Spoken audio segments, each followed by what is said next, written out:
Hey, this is Chris Ayer, and you're watching Toasted.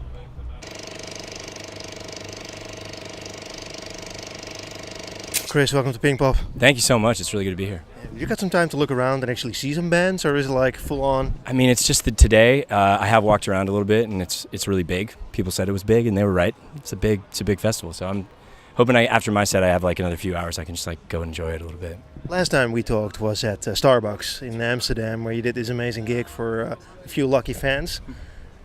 Touring Europe again now, and now here at the Pinkpop Festival. Things are going well, man. Yeah, I mean, I'm really lucky. I feel like this has been a really nice few months. You know, last year I did a lot in the Netherlands specifically and around Europe in general, and then I've been writing for like 6 months. So finally get some new music out and get to come and play some shows, and just in time for summer. It's really Last album 2014, so we are eagerly awaiting. Me too, man.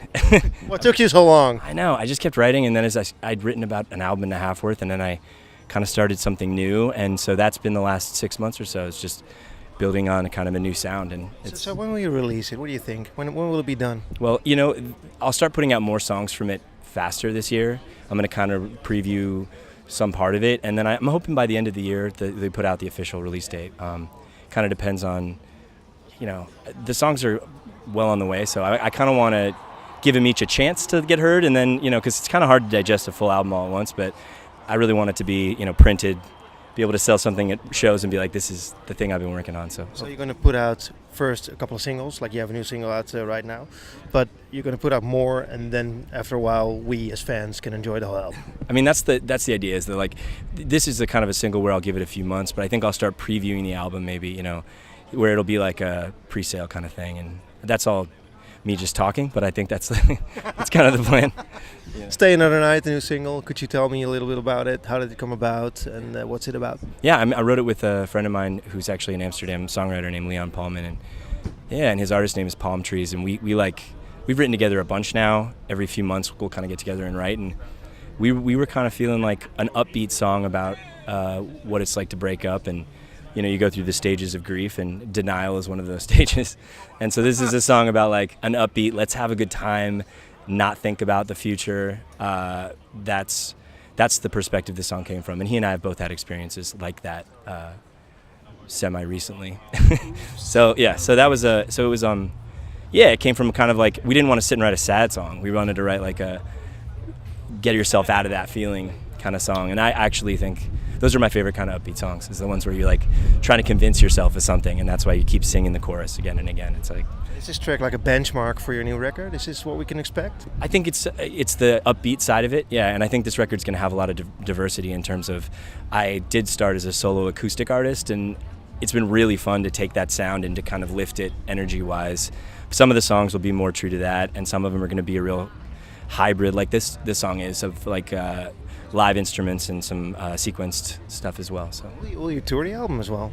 I think so, yeah. I mean, I want to tour. I'll tour everywhere I can, basically. So I'm gonna, once we finish up the full record, I'm gonna just get out and start planning into the future. You know, But will you bring a band for that? I'm gonna try and bring a band for the shows for parts of the tour. You know, I will at least bring a trio, and if we can get a long enough tour, then I'm gonna bring a full band for sure. It's the kind of thing that I enjoy scaling as it goes. So maybe the first tour will be a three piece, and the next one will bring 5, and then the horn section, and then I'm being a Where little. will it end? The musical. Why would it end? I heard the musical. Hey, you've been touring Europe with Adam Barnes right now. Great combination. How did that get together? That's he's one of my favorite artists, and he's also a very close friend. And he and I played together. We've done some U.S. tours and some Europe tours, and starting when we were all just booking ourselves and getting on MySpace and figuring out what to do, you know, that was where it all started. Yeah, honestly. So he and I, he's someone I really admire as a songwriter, and I feel like, especially as a solo artist, it's really nice to get out with people that you like to listen to, you know. And he's also a great friend. So we did like a month in Germany, and the Netherlands was the sort of awesome kind of cap to that. We did Utrecht Thursday, and Fantastic venue, man. yeah, it was really fun. We did a Tivoli Ridderberg, and it was beautiful. So Saw really, a lot of pictures of that. That was some gig, man. yeah, really cool. Biggest sort of headlining show for me in this country. So it was a real really exciting. You know, it's really cool to see folks coming out who maybe have heard a song or two, or like see me open for somebody. It was A bit too modest. A lot of people here know you, of course. You are actually quite famous in Holland. Hey, one thing that I love is going through your playlist on Spotify, and the throwback favorite playlist. I love that one, Mr. Blue Sky by ELO. I didn't expect that one. Yeah, hell yeah, man. Oh yeah, I mean, I think that like that those are.